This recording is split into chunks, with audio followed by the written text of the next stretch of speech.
तो देखें ये KU में लास्ट ईयर फार्मेसी में जो टेस्ट हुआ था 2020 में सॉरी, तो उसके ये पास पेपर है, इंग्लिश है, केमिस्ट्री है, GK है, तीनों चीज़ें हैं। तो वो तीनों चीज़ें हम डिस्कस कर रहे हैं यहाँ पर। तो सबसे पहले सवाल जो आया था रीडिंग कॉम्प्रिहेंशन, तो काफ़ी बड़ा पैसेज आया था इसमें। आई थिंक वो 3 स्लाइड में तो पैसेज है सिर्फ, तो उस पैसेज को रीड आउट करना है, उसके बाद पैसेज से रिलेटेड आंसर्स देने हैं, ठीक है। तो टूरिज़्म पर देयर इज़ सम आर्टिकल कि tourism is one of the largest industry in the world. The tourism industry has experienced steady growth almost every year. It is predicted that the international tourist arrivals will surpass 1.8 billion by 2030. Each year, Europe receives the largest number of international tourists.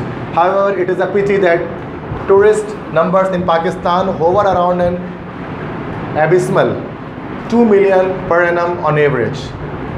मतलब 2 million per annum on average, मतलब 20 लाख के करीब हर साल average पे जो लोग आते हैं पाकिस्तान में, which too mostly comprises domestic tourists. इसमें ज़्यादातर डोमेस्टिक टूरिस्ट हैं। This is in stark contrast to our eastern neighbours China and India which attract 60 million and 10 million tourist on average respectively. मतलब इंडिया चाइना में ज़्यादा visitors हैं। ये इस paragraph में हमें टूरिज़्म के बारे में पता लगा कि पाकिस्तान की टूरिज़्म इतनी बेहतर नहीं है जितनी कभी थी, ठीक है। तो बाकी कंट्रीज़ की उस समय से अच्छी है, यूरोप की तो बहुत ही अच्छी है। यूरोप में कह रहे हैं कि काफ़ी ज़्यादा जो है वो टूरिस्ट आते हैं। Globally the tourism industry accounts for nearly 10% of the world GDI, gross domestic product, GDP। मतलब जो मुल्क की पैदावार होती है उसको GDP कहते हैं, ग्रॉस डोमेस्टिक प्रोडक्ट। तो टूरिज्म इंडस्ट्री अकाउंट करती है 10% वर्ल्ड का GDP बनाती है, while it's share in Pakistan is very low, क्योंकि सर पाकिस्तान में टूरिज्म नहीं है, that's why. According to the world travel and tourism council, the direct contribution of travel and tourism to Pakistan's GDP is 2016 was $7.6 billion, rupees में 793 billion हो गए। अच्छा, slides आगे बढ़ जाएंगे ना, तो कुछ मेन पॉइंट्स आप अपने पास साथ साथ लिख भी सकते हैं फ़ौरन से, ताकि आगे हमें पीछे ना करना पड़े स्लाइड को, हमें फ़ौरन से आंसर पता हो। क्योंकि कुछ नंबर्स आ रहे हैं, वो नंबर्स भी लिखते रहे साथ, क्योंकि नंबर्स याद नहीं रहते नॉर्मली, जब स्लाइड आगे बढ़ जाएगा तो। Consisting only 2.7% of GDP, which if compare to other tourist countries it is highly unsatisfactory. This shows that the tourism industry is operating way below to its potential, although it has immense capacity to expand, create jobs and generate revenue for the country. Same वही बात बताई जा रही है कि पाकिस्तान के अंदर वो up to the mark tourism नहीं है। तो कुछ फैक्ट्स एंड फिगर शेयर किए जा रहे हैं कि 2.7% तक GDP बना रही है, जबकि सारी दुनिया में 10% तक GDP बनाती है। GDP मतलब मुल्क की पैदावार होती है, मुल्क की कमाई होती है। ग्रॉस डोमेस्टिक प्रोडक्ट GDP, वो हमेशा टीवी में आप सुनोगे ना तो GDP कहते रहते हैं कि पाकिस्तान की GDP डाउन जा रहा है इमरान खान की वजह से, तो वो GDP that is gross domestic product, ठीक। GDP नहीं, GDP असल में एक तरीका है, कंट्री को GDP कहते हैं इंपोर्ट और एक्सपोर्ट की मिकदार कितने को कंट्री कर रहा है, ये कंट्री की कितना अर्न कर रहा है वो ईयरली बेस पर, उसको GDP कहा जाता है। जिस कंट्री की GDP स्ट्रॉन्ग होती है उसकी इकोनॉमी स्ट्रॉन्ग होती है, जिसकी GDP वैल्यू डाउन होती है उसकी क्या होती है, अर्निंग लो होती है, ठीक है, या वो कंट्री ज़्यादा डेवलप नहीं होती है। The travel and tourism competitiveness index developed by the World Economic Forum illustrates enabling factors for all the stakeholders to work together to improve the industry's competitiveness. The index is divided into subgroups: enabling environment, travel and tourism, TNT policy. TNT is travel and tourism policy. Infrastructure and natural and cultural resources. Pakistan is ranked 124th out of 136 country, which is very low considering that there is an abundance of cultural resources. मतलब पाकिस्तान का rank 124 number पर 136 country में से जो UNO में registered है, कि पाकिस्तान को नहीं पता कि कल्चरल रिसोर्सेज को कैसे इस्तेमाल किया जा सकता है, कि पाकिस्तान में डिफरेंट तरह के कल्चर्स मौजूद हैं, है ना, पठान से पंजाबीज़ हैं, बलोचीज़ हैं, सिंधीज़ हैं, डिफरेंट और बहुत सारे कल्चर्स हैं जो डाइवर्सिफाइड है, जिसको हम दुनिया को दिखा सकते हैं और रेवेन्यू जनरेट कर सकते हैं टूरिज़्म के थ्रू। तो पाकिस्तान इसको नहीं समझता। According to this index, Pakistan has 56 position for cultural resources and business travel, which indicates a great potential for Pakistan tourism, ठीक है। तो ये कहते हैं कि पाकिस्तान के अंदर पोटेंशियल है, करना चाहे तो पाकिस्तान टूरिज़्म को आगे बढ़ा सकता है, इंप्रूव कर सकता है। यहाँ कुछ जगह TNT ट्रैवल एंड टूरिज़्म कह रहे हैं, और पाकिस्तान जो है वो 124th नंबर पर है 136 में से कंट्रीज़ के लिहाज से। तो ये नंबर याद रख लें इसमें से, ठीक है। देयर आर न्यूमरस रीजंस, मतलब काफ़ी बड़ा एक उन्होंने पैराग्राफ दिया है रीड करने के लिए लास्ट ईयर, बट ये आपका भी आएगा, ठीक है, आपको देखना है किस तरह रीड कर रहे हैं. There are numerous reasons for the suboptimal performance of the tourism sector in Pakistan. Security issue, मतलब क्यों नहीं टूरिज्म है, सिक्योरिटी इशूज़ हैं, terrorism and poor law and order situation है, and the main resources that impede the tourism industry and prevent tourists from visiting Pakistan, which is result has prevented Pakistan tourism industry from flourishing. The tourism industry works with brand and reputation. People do not like visiting a country where they know their families will not be safe. Simple सी बात है, अगर safety नहीं होगी तो कैसे लोग आएंगे. Government negligence accompanied by bureaucratic inertia is another main reason that adversely affects this industry. Moreover, there is no national tourism policy, which is evident from the fact that the sector has been devolved to provinces without having any coordination mechanism at the national level. मतलब national level पे कोई ऐसा agenda नहीं बनाया गया कि तमाम provinces को जो है वो टूरिज्म पे आगे बढ़ाना पड़ेगा. ब्यूरोक्रेटिक इनर्शिया, मतलब इनर्शिया मतलब होता है किसी चीज़ को रोकना. ब्यूरोक्रेसी ने भी जो है ना रोक कर रखा है वो टूरिज्म को, मतलब उनकी तरफ से भी कोई उनका आउटपुट नहीं आता कि टूरिज्म आगे बढ़े. इनर्शिया जब कोई बॉडी रेस्ट में होती है, रुकी हुई होती है, न्यूटन्स लॉ भी ना इनर्शिया. तो there seems to be little dedication and commitment at the national and provincial level towards promotion and projection of tourism opportunities and touristic product. मतलब वही बात बता रहे हैं कि प्रोविंशियल नेशनल लेवल पर टूरिज्म पर पाकिस्तान पे काम नहीं हो रहा. It should be recognized that the government and private sector go hand in hand in the tourism industry. Private government दोनों मिलकर काम करें. The government is responsible for a broader policy that lures foreign, lures मतलब ललचाना, lures foreign tourists to the country, while the private sector pitches into the cater to tourists on the ground. Unfortunately, the government tourism departments are inadequately manned and there are no tourism educational and training centers. Tourists in Pakistan, especially local tourists, face various challenges at tourism authorities. Usually do not facilitate them and they have to deal with inadequate facilities like lack of developed physical infrastructure and transportation as well as poor accommodation. मतलब infrastructure नहीं है, accommodation के कोई chances नहीं है, इसलिए tourist बहुत ज़्यादा कम पाकिस्तान का विजिट जो है वो करना चाहते हैं. तो ये चाहिए कि गवर्नमेंट प्राइवेट सेक्टर उनको मिलकर इस पर काम करें. लास्ट आई थिंक स्लाइड है. बिसाइड्स ऑल, मतलब एक जगह तो एक ही बात पे they are harping in the same string, मतलब अलग अलग बात नहीं कर रहे, एक ही बात को बार बार घुमा रहे हैं, तो कोई नई बात नहीं दिख रही. Besides all these problems, one of the biggest challenges that the tourism industry faces is perhaps the absence of a coherent and consistent marketing and branding strategy. मतलब कोई branding नहीं होती है tourism के हवाले से. This can be compared with other developing countries such as India, which is incredible India brand. मतलब branding एक है ना, एक कोटेशन मतलब लिखा हुआ है, जैसे इंडिया अपनी कोटेशन देते हैं इनक्रेडिबल इंडिया के नाम से. Thailand open to the new shades brand, मतलब वहाँ पर एक ब्रांड है open to the new shades के नाम से. एंड मलेशिया ट्रूली एशिया, मतलब इस तरह के नेम से उन्होंने एक बनाया हुआ ब्रांड अपना कि लोग यहाँ पर विजिट करें. पाकिस्तान ने ऐसा कोई ब्रांड नेम नहीं बनाया हुआ अपना कि पाकिस्तान लोग विजिट करें आकर. Which attracts millions of tourist to this countries. है ना भाई, कोई नाम होता है, पेरिस को कहा जाता है भाई द सिटी ऑफ डिज्नीलैंड, तो वो अट्रैक्ट कर लेता है. हर कंट्री का एक नाम एक खास वजह से मशहूर है, तो पाकिस्तान ने अपने इस तरह का कोई ब्रांड नहीं बनाया हुआ. We can conveniently make a case for Pakistan tourism industry by looking at the case studies of successful tourist destination across the world. There are many lessons which Pakistan can learn from different ecosystem which could be adopted and replicated according to the Pakistan geographic, socio-economic and religious setup. It is vitally, मतलब ज़रूरी, बहुत vitally important to develop a national tourism policy which integrates all the provinces including Gilgit-Baltistan and Azad Jammu and Kashmir. In order to create an enabling environment, the government should promote public-private partnership for a competitive tourism market. Establishment of a tourism board should include public, private and foreign partners. ठीक है, तो बहुत एक simple सा है, lengthy तो है but paragraph बड़ा सिंपल है. थोड़ी सी भी इंग्लिश आती है तो आपको पता है क्या बात यहाँ पर ही कर रहे हैं. ठीक है, तो अब देखते हैं क्वेश्चंस किस तरह से इसके निकाल लें. एक और है, कितना बड़ा पैराग्राफ दिया है. ऑल्दो डोमेस्टिक टूरिज्म मतलब हैज़ इंक्रीज्ड द फैसिलिटीज़, लेकिन जब तक पूरा नहीं पढ़ेंगे ना आप क्वेश्चन नहीं दे पाएंगे सर, तो पढ़ना पड़ेगा समहाउ. हाँ, पढ़ने में क्यों टाइम लगेगा, आपको एक वक्त दे रहे हैं, 5 सवाल निकलने इससे. Although domestic tourism has increased, the facilities and the management of hotels, as mentioned earlier, are not very accommodating. The government regulate and standardize the quality of these facilities. Furthermore, monitoring of facilities quarterly or annually will make hotels maintain their quality of services.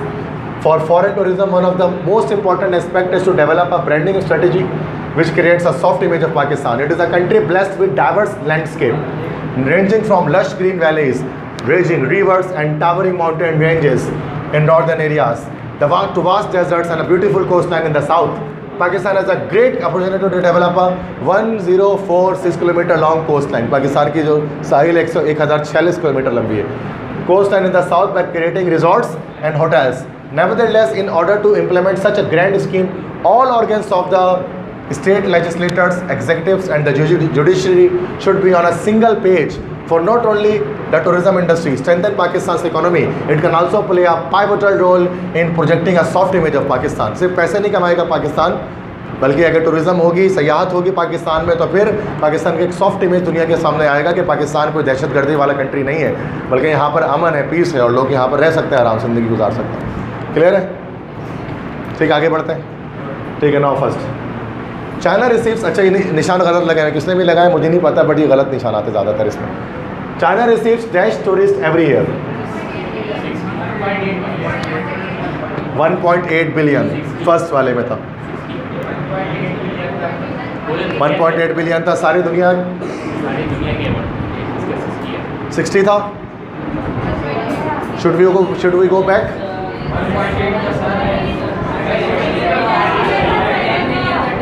Should we go back? इसलिए कह रहा था पहली बार just you have what you have to do. देख लेते हैं.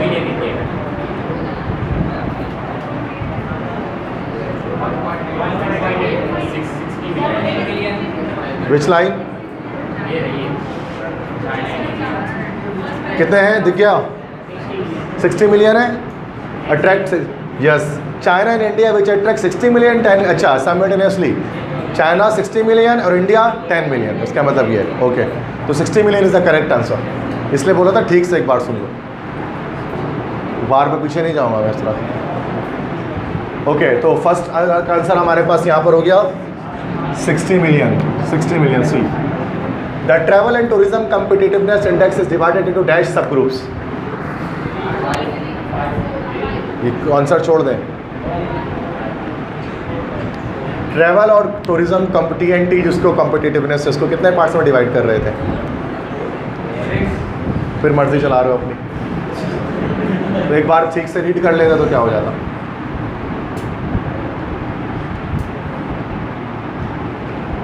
That it divided into subgroups: enabling environment, travel and tourism policy, infrastructure and natural and cultural resources. Pakistan is ranked. अच्छा. Developed by the World Forum illustrates enabling factors for all the stakeholders to work together. The index is divided into subgroups: enabling environment, first one. Enabling environment, travel and tourism policy, infrastructure and natural and cultural resources. 3 है, 3 सब group. अच्छा, उन्होंने 3 सब group लिखा नहीं है, उन्होंने क्या करके बता दिया था, लेकिन जब ये आपके सामने होगा ना ये, तो फिर आप आराम से देखकर बता सकते हैं. तो 3 सही आंसर लगा हुआ था. 3 सब groups. In paragraph dash the author laments the absence of marketing and branding strategy इन पाकिस्तान. किस पैराग्राफ में जो है वो ऑथर एक शोक मना रहे हैं कि पाकिस्तान ब्रांडिंग नहीं कर रहा. वो मैंने ब्रांडिंग बताई थी. कोई भी पैराग्राफ होगा वो देख कर बता देना. 4th पैराग्राफ था वो. ठीक है, तो 4th कर लेते हैं.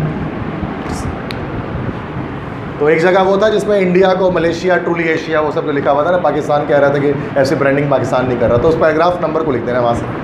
The contribution of travel and tourism to Pakistan GDP was dash 3% in 2016.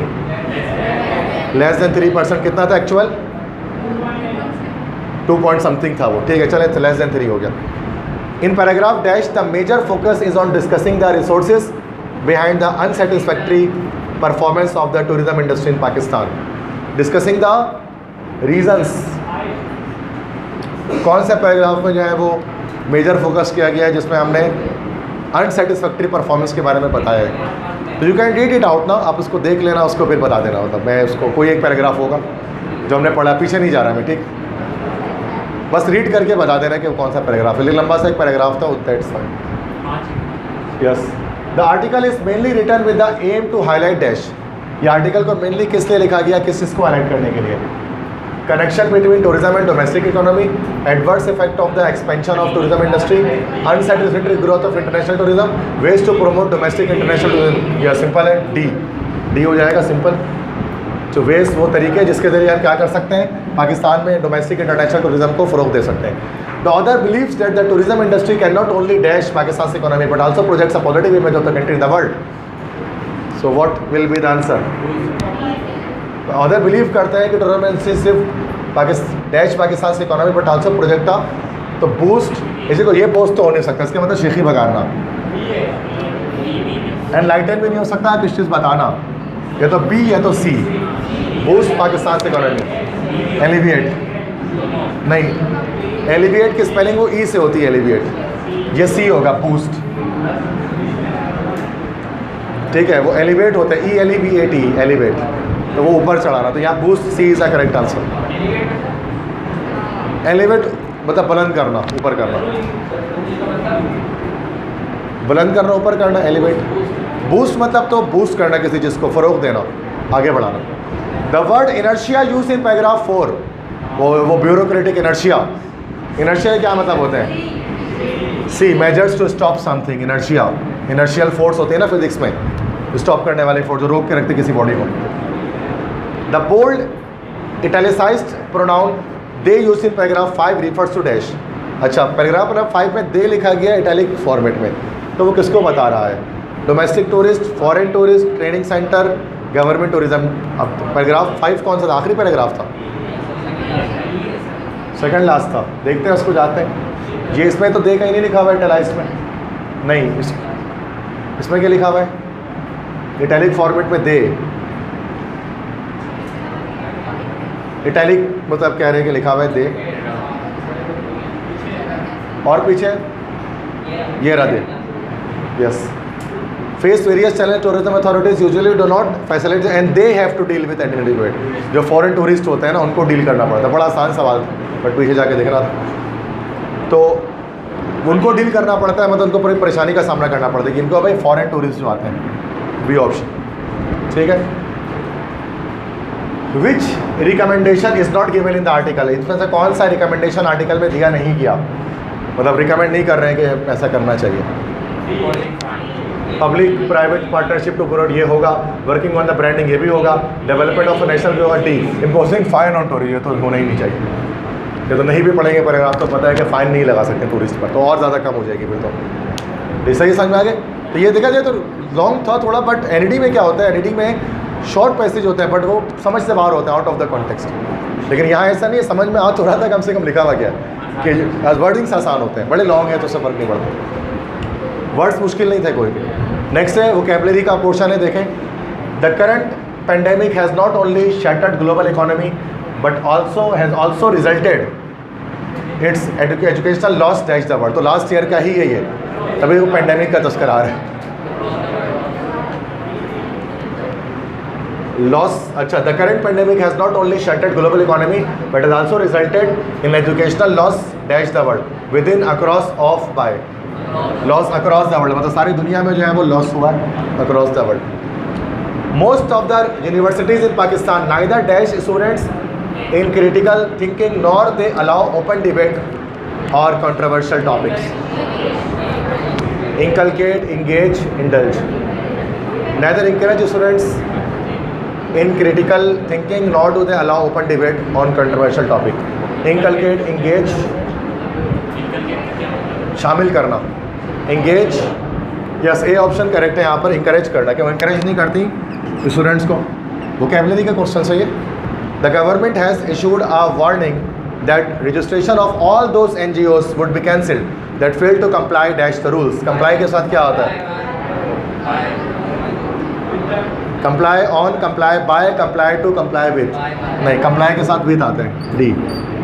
Comply with the rules, in compliance with होता है, बाय नहीं होता कंप्लाई के साथ। कंप्लाई विद द रूल्स, मतलब रूल्स के साथ अगर मुफाहमत नहीं करेंगे तो फिर उन NGOs को बैन कर दिया जाएगा। अब protest without any clear agenda is not dash to be taken seriously. सारे सही लगेंगे बेटा, वोकैबुलरी है ये, सब सही लगेंगे, जहाँ देखोगे सही लग रहा होगा। एक प्रोटेस्ट बिना एजेंडे के अगर कोई प्रोटेस्ट किया जाए, कोई एहतजाज किया जाए, तो उसको सीरियस नहीं लिया जाता। ये देखो, is not about to be तो नहीं हो सकता, सी इज़ नॉट नहीं होगा, डू नॉट सीम होता है, इज़ नॉट सीम नहीं होता, does not seem to be ऐसा होता है। ये रेयरली टू बी टेकन सिर नहीं, ए होगा, likely to be normally use करते, is not likely to be, this is not likely to be happen. हाँ, अबाउट तकरीबन के मायने में आता है, is not about to be. About हम कहते हैं जो चीज़ होने ही वाली है उसके लिए, ठीक है। एनजीओ कहते हैं non governmental organisation, non government organisation, that is called NGO, ठीक है। नेक्स्ट है, if we are not comfortable with a request we have all the right to dash it. If we are not comfortable with a request we have all right to dash it, to dismiss it, to decline it, to deny it, to denounce it. सबका मतलब रद्द कर देना ही है। अगर हमें कोई request comfortable नहीं है किसी रिक्वेस्ट से, तो हम उसको रद्द कर सकते हैं। रद्द करने के लिए क्या इस्तेमाल करेंगे?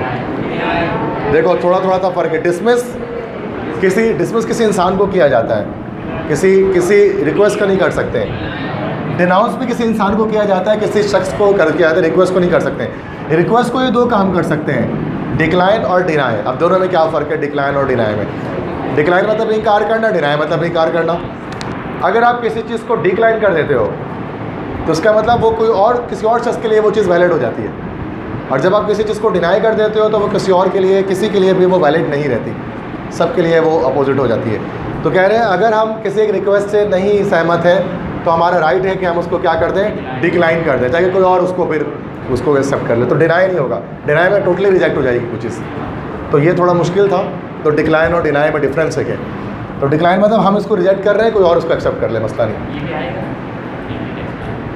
हाँ बिल्कुल, मैं पास कल पिछले साल वाली करा रहा हूँ आपको, 2020 का है ये, फार्मेसी का पेपर है। अब अगर आप नहीं कर पा रहे मतलब लेकनेस है ना, घर पे और मेहनत करनी है। अगर आपसे सर ये तो हो ही नहीं हमसे, मतलब और मेहनत चाहिए, कम मेहनत कर रहे हो। नेक्स्ट है,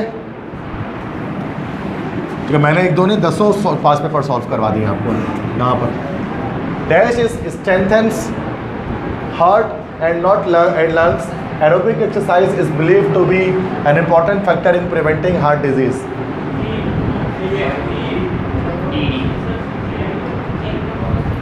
क्योंकि ये ताकत देता है दिल और फेफड़ों को, तो एरोबिक एक्सरसाइज जो है ना इम्पॉर्टेंट होती है। तो क्योंकि because it strengthen heart and lungs, तो इसी वजह से क्या किया जाता है कि एरोबिक एक्सरसाइज जो है ना इम्पॉर्टेंट फैक्टर होता है हार्ट डिजीज़ को रोकने के लिए। तो यहाँ पर हो जाएगा डी, बिकॉज एरोबिक एक्सरसाइजेस वगैरह जो हम नॉर्मली हैंड्स के थ्रू कर रहे होते हैं ना, मतलब स्ट्रेचिंग वगैरह जो हम करते हैं, that is called aerobic. It is better to speak the truth and be punished, dash tell a lie and be rewarded. Such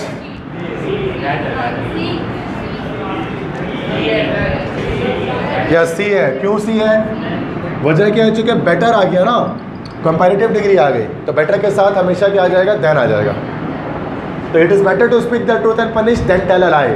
rather नहीं है, रेदर के साथ टू आता है, rather to tell a lie, तो टू थोड़ी ना आया यहाँ पर। तो यहाँ पर जो बेटर आया, तो बेटर के साथ कंपैरेटिव डिग्री एडजेक्टिव है, कंपैरेटिव डिग्री एडजेक्टिव के साथ हमेशा देन आता है, THEN देन, तो इसलिए वो देन आएगा। THEN वाला देन तो तब के मायने में इस्तेमाल हो सकता है, ये नहीं आएगा। वेदर टू रिज़ाइन और continue the current job is a dash decisions for many employees who are not happy at their work place. Resign करना या अपनी जॉब को जारी रखना, ये एक डैश डिसीजन होता है बहुत सारे एम्प्लॉयज़ के लिए जो अपनी जॉब से खुश नहीं होते। मतलब एक बड़ा एक इम्पॉर्टेंट एक डिसीजन होता है ना, फैसला होता है किसी भी इंसान की जॉब को छोड़ना। मॉनेटरी, मोमेंट्री, सी हो जाएगा मॉन्यूमेंटल। अब देखो मॉनेटरी मतलब तो पैसे होते हैं, IMF होता है ना, इंटरनेशनल मॉनेटरी फंड, दौलत, पैसे। मोमेंट्री मतलब लम्हा, लम्हे को कहते हैं मोमेंट्री। मॉन्यूमेंटल के मतलब होते हैं इंपॉर्टेंट, वेरी इंपॉर्टेंट, जो बहुत अहम हो। तो मॉन्यूमेंटल डिसीजन होता है किसी भी इंसान के लिए। डी वाला क्यों नहीं, डी में देख लेते हैं मोमेंटियस। मोमेंटियस मतलब यादगार, तो यादगार तो नहीं कोई डिसीजन होता ना ये, लेकिन ये इंपॉर्टेंट ज़रूर होता है। तो मोमेंटस मतलब होता है यादगार।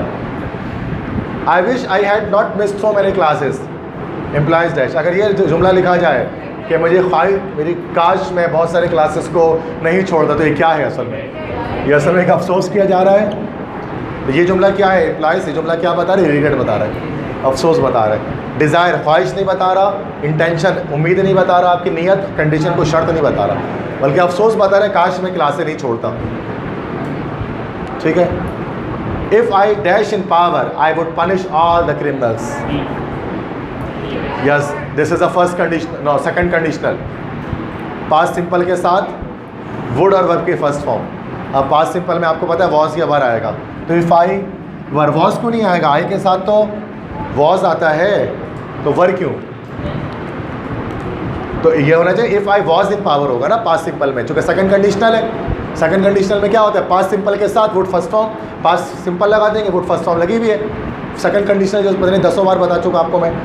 आप जब भी इंग्लिश पढ़ा तो second conditional first second third लिख देता हूँ मैं। तो यहाँ पर तो पास्ट सिंपल में तो वॉज होना चाहिए ना आई के साथ, तो वर कैसे आ गया? आता है इमेजिनरी पास्ट। इसी को बताया था मैंने सब्जेक्टिव मूड। ये सब्जेक्टिव मूड कहलाता है। सब्जेक्टिव मूड कब इस्तेमाल करते हैं? इमेजिनरी के सिचुएशन पर बात करते हैं। जब इमेजिनरी सिचुएशन पर बात करते हैं तो सूरत में वॉज के बजाय वर लगाते हैं। दैट्स वाई आपने एक जुमला पढ़ा होगा, would that I were rich, काश मैं भी होता, would that I were rich. तो आई के साथ वर आएगा, वॉज नहीं आएगा अगर इमेजिनरी सिचुएशन की बात होगी। That's why C option correct नहीं है, बी ऑप्शन करेक्ट है। वैसे बोलने में भी ये लगता है if I were in power I would punish all the criminals. ठीक है, समझ में आ गई है? तो ये 20 MCQs यहाँ पर इंग्लिश के हो गए। BC आए थे लाइट से बात है पिछले साल, तो देखा हमने कुछ MCQs यहाँ पर आए हुए, ब्लैंक्स थे ज़्यादातर और कुछ वो थे कॉम्प्रिहेंशन। जीके पे आते हैं, देखते हैं कि फार्मेसी में जीके क्या क्या पूछा गया।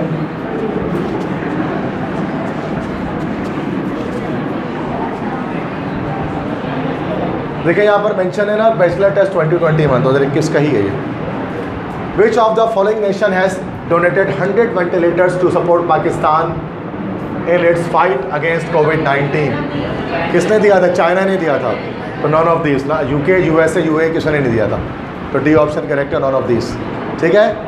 Second, what was the name of the famous quiz show off Tariq Aziz which was first year? Yes, ठीक है, इनाम घर। तमाम देखने वाली आंखों और सुनने वाली आंखों और सुनने वाले कानों को तारिक अजीज़ का सलाम। ठीक है, तो वफात पा गए। He was a great person, the first anchor of the PTV Pakistan television. तो तारिक अजीज़ का जो शो था वो नीलाम घर था। ठीक है, बहुत मशहूर था। According to the Japanese researchers, कोविड-19 virus remains on the skin for कितने घंटे तक स्किन में? पता है, आपने कहीं पढ़ा है उसके बारे में कि कोविड का जो वायरस है वो आपके स्किन पे कितने घंटे तक रहता है? इसको पता है एग्जैक्ट वो बताए पहले तो तुक्के नहीं लगाना है। तो सर मुझे पता है, मैंने पढ़ा है, ये मुझे पता है कितने घंटे रहता है, कितने टाइम रहता है इसके कोविड का जो वायरस है।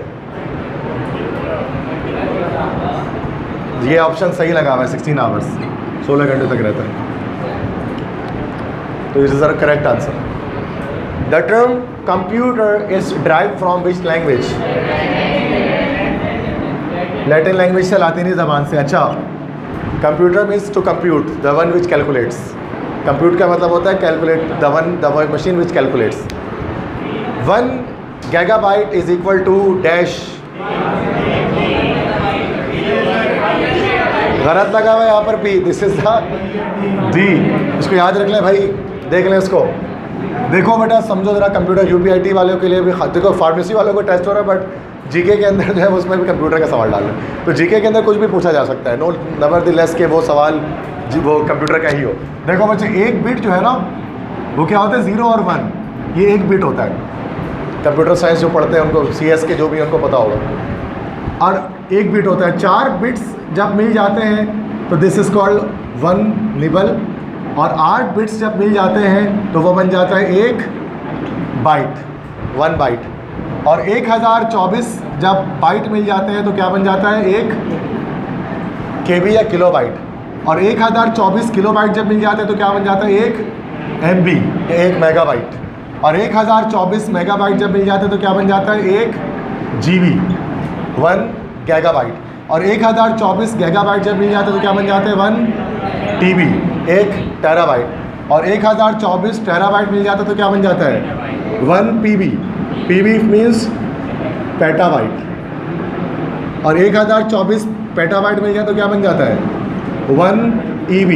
EB means exabyte. एक्साबाइट तो ये सारे याद रख लें, ठीक है। तो बिट से लेकर मैं एक्साबाइट तक जा रहा हूँ, ये आखिरी है डेटा के अंदर जो है वो कह लें कि कन्वर्जन से। तो एक गीगाबाइट 1024 मेगाबाइट के बराबर है, तो D option will be the correct. Exabyte, yes, Google के सर्वर्स में इतना डेटा है 4 एक्साबाइट्स का। गूगल के जो 4 एक्साबाइट का डेटा है गूगल सर्वर में, बहुत बड़ा सर्वर है वो।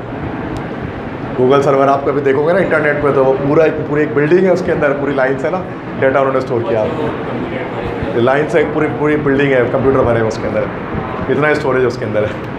पूरी दुनिया को क्लाउड दे रही है भाई, वो घर बैठे आपको जी ड्राइव पे क्लाउड दे रही है। दुनिया को बांटा है उसने डेटा, इतना डेटा उनके पास है। जीमेल पे कितने 50 GB आपको दे रहे होते हैं वो, ठीक है। हर बंदे को कितनी आईडी है क्लाउड पे, क्लाउड स्टोरेज इसी को कहते हैं ना। अच्छा, नेक्स्ट आते हैं छठे पे। Who is the current federal minister of information? वज़ीर इत्तलात कौन है? वफाकी वज़ीर इत्तलात फवाद चौधरी। वज़ीर साइंस और टेक्नोलॉजी है भाई। फैसल बावड़ा कब से आ गए भाई? Shibli Faraz, D. Shibli Faraz was the son of Ahmad Faraz, जो पोइट थे ना, अहमद फराज शायर थे उर्दू के, उनके बेटे हैं शिबली फराज। तो वो अभी इस वक्त जो है वो करंट इंफॉर्मेशन मिनिस्टर है फेडरल। मैंने आपको शायद फर्स्ट क्लास जब हुई थी ना जीके की, तो उसमें मैंने सारे फेडरल और प्रोविंशियल कैबिनेट के बारे में बताया था, ये सारे मिनिस्टर्स के बारे में। तो वो लेक्चर रिकॉर्डेड होगा, GK 1 या GK 2 का लेक्चर होगा, वो लास्ट में देखना ना, सारे बताए, सिर्फ ये नहीं बताया है वज़ीर सेहत कौन है, वज़ीर दिफा कौन है, इस तरह वज़ीर इत्तलात कौन है, वज़ीर ख़ारजा कौन है, वज़ीर दाखिला कौन है, सबका बताया, ठीक है। इनका काम इंफॉर्मेशन मिनिस्टर, इत्तलात देना मिनिस्ट्री डिफरेंट। फिरदौस आशिक़-ए-वान पहले थी, वो थी सेनेटर थी हैं, अब नहीं है, स्पीकर थी। आसिम सलीम बाजवा, आसिम सलीम ISPR थे, DG। Lieutenant general retired Asim Salim Bajwa. चले छोड़े, एक्स्ट्रा बातें नहीं करते। Device which converts chemical energy into electrical energy is called. Generator गलत लिखा हुआ है, yes you are right, battery. Generator क्या करती है भाई? मैकेनिकल एनर्जी को इलेक्ट्रिकल एनर्जी में कन्वर्ट करती है। और अगर इलेक्ट्रिकल एनर्जी को मैकेनिकल में कन्वर्ट किया जाए तो ये क्या चीज़ है? फिर मोटर है, दैट इज AC मोटर या DC motor. CNG stands for, very easy, compressed natural gas. और LPG क्या होता है? लिक्विड या लिक्विफाइड पेट्रोलियम गैस। तो CNG हो गया कंप्रेस्ड नेचुरल गैस, फ्यूल के तौर पे इस्तेमाल करते हैं ऑटोमोबाइल्स में। हाँ जी बच्चों, तो GPS की फुल फॉर्म C है, global positioning system. GPS satellites वगैरह में नॉर्मली यूज़ करते हैं, मोबाइल फ़ोन में भी होता है, तो लोकेशन जिससे हम चेक करते हैं। At night plants intake dash and release dash. रात के वक्त रिवर्स प्रोसेस होता है, तो प्लांट्स ऑक्सीजन लेते हैं, कार्बन डाइऑक्साइड जो है वो वापस करते हैं। The energy value of food is measured in calories में मेजर करते हैं। पता नहीं कौन से बच्चे सभी गलत लगाए हो, ठीक है। तो ऐसा तुम लोग भी यही नहीं कर लेना, यही करके आना है, उल्टा पुल्टा लगा देना, ऐसे जैसे से लगाया हुआ, ऐसा नहीं करके आना है, सही लगा कर आना है। Junk email is also called, junk मतलब जो फालतू ईमेल होती है उसको क्या बोलते हैं? स्पैम कहते हैं, ठीक है। स्पैम ईमेल होती है ना, स्पैम का अलग फोल्डर जीमेल पे बना होता है लेफ्ट साइड पे, जिस पर सारे एक्स्ट्रा ईमेल्स जाती हैं। Which statement describes hacker? Hacker किसे कहा जाता है चारों में से? All have the same motive, break into other people's computers, may legally break into computers as long as they do not do any damage, are people who are allergic to computer. क्या C? may legally break into computers as long as they do not, C कैसे हो सकता है? अरे B है, break into other people's computer, hacker दूसरे लोगों के कंप्यूटर में जो घुस जाए डेटा चुरा ले वहाँ से, दैट इज़ B। हैकर यार तो सिंपल सी ड्रामा है। लीगली कैसे? हैकिंग लीगल नहीं है, एथिकल हैकिंग होती है जो लीगल है, वो अलग चीज़ है। हैकिंग वरना इलीगल है, हैक करना चीज़ों को। Which cricketer holds the record of world's fastest century in ODI? One day international में सबसे फास्टेस्ट सेंचुरी किसने बनाई है?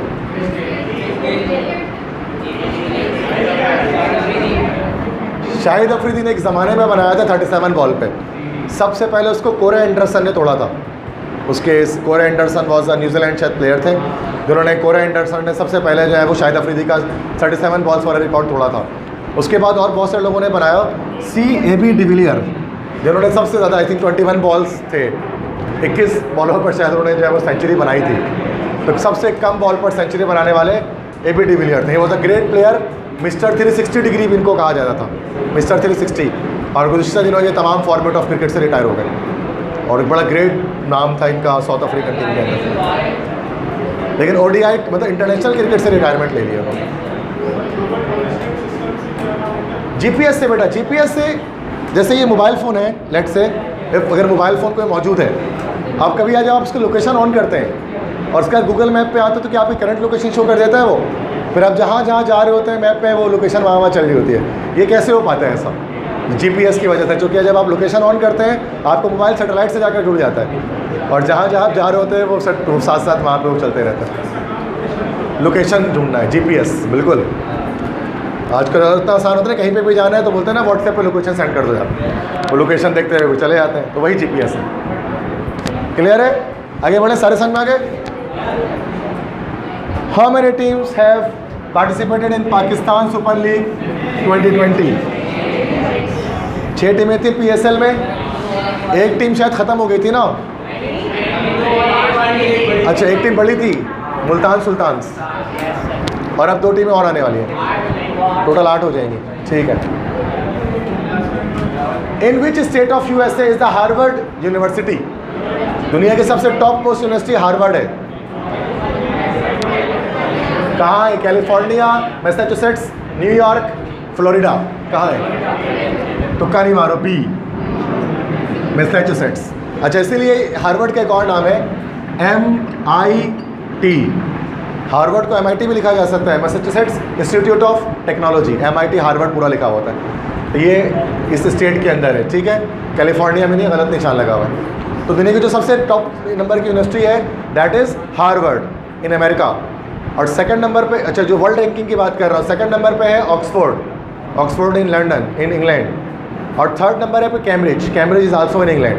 तो टॉप 3 याद रखिए आप लोग, ठीक है। फर्स्ट है हार्वर्ड, सेकंड नंबर पे है ऑक्सफोर्ड और थर्ड पे है कैम्ब्रिज। तीनों का नाम आपने सुना होगा। और ये और पाकिस्तान में सबसे टॉप रैंकिंग में नस्ट है, ठीक है।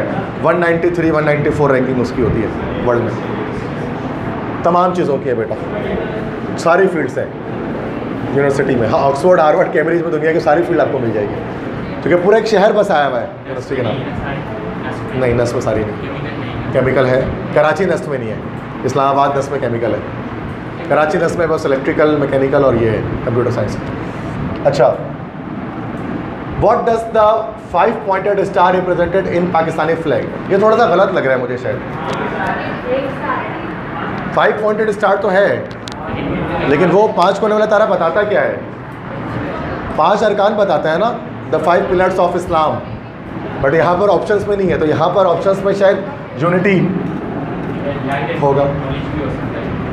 लाइट एंड नॉलेज नहीं पता है, कि हमने तो ये सुना हमेशा से कि वो 5 वो बताता है ना, 5 पिलर्स ऑफ इस्लाम बताता है, तो 5 कोने वाला तारा है।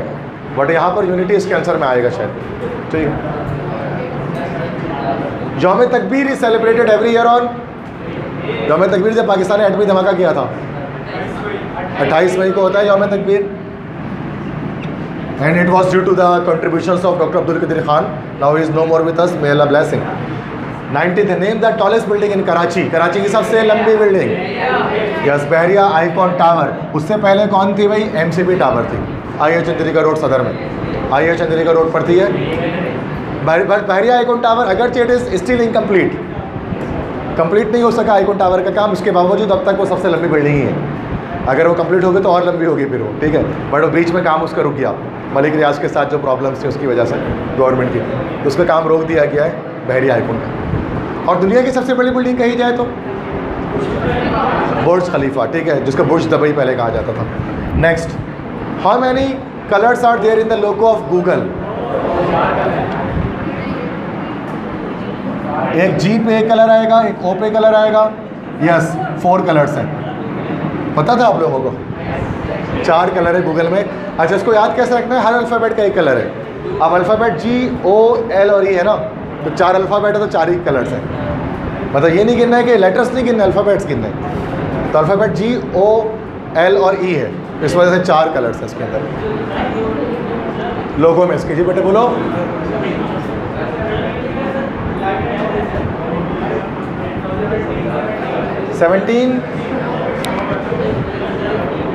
लाइट एंड नॉलेज इसका हो सकता है। बेटा ये 17 का तो क्वेश्चन रॉन्ग है, चूँकि ये गलती से दिया गया, because 5 pillars of Islam is the correct answer.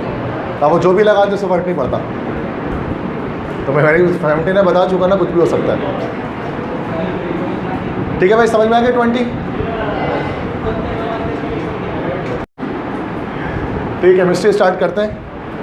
इसके पेपर्स देखते हैं कितना इसका हो सकता है। स्टार्ट कर रहे हैं। फर्स्ट है the formula wait express in gram of 1 mole of Mg3PO4 twice is dash. मतलब ये Mg3PO4 ट्वाइस, इसका मॉलिक्यूलर मास पूछ रहे हैं। तो you have to find out the molecular mass. Magnesium 3 1 का 24 होता है, 24 3 72 प्लस ये 31 प्लस ऑक्सीजन 1 का 16 होता है, 4 का कितना 64 मल्टीप्लाई बाय 2, 64 31 4 और 1 5 6 7 और 95 2 कितना हो गया भाई? 5 to the 10 and to the 18 और 17 170 और 72 7 7 14। ठीक है, 1 यस 262। ये आपके रैपिड मैथमेटिक्स से कैलकुलेटर अलाउ नहीं है तो आप इस तरह करेंगे। ये दिए हैं ये सारे एटॉमिक वेट सारे, यस गिवन है। निकालना आता है मॉलिक्यूलर मास सबको?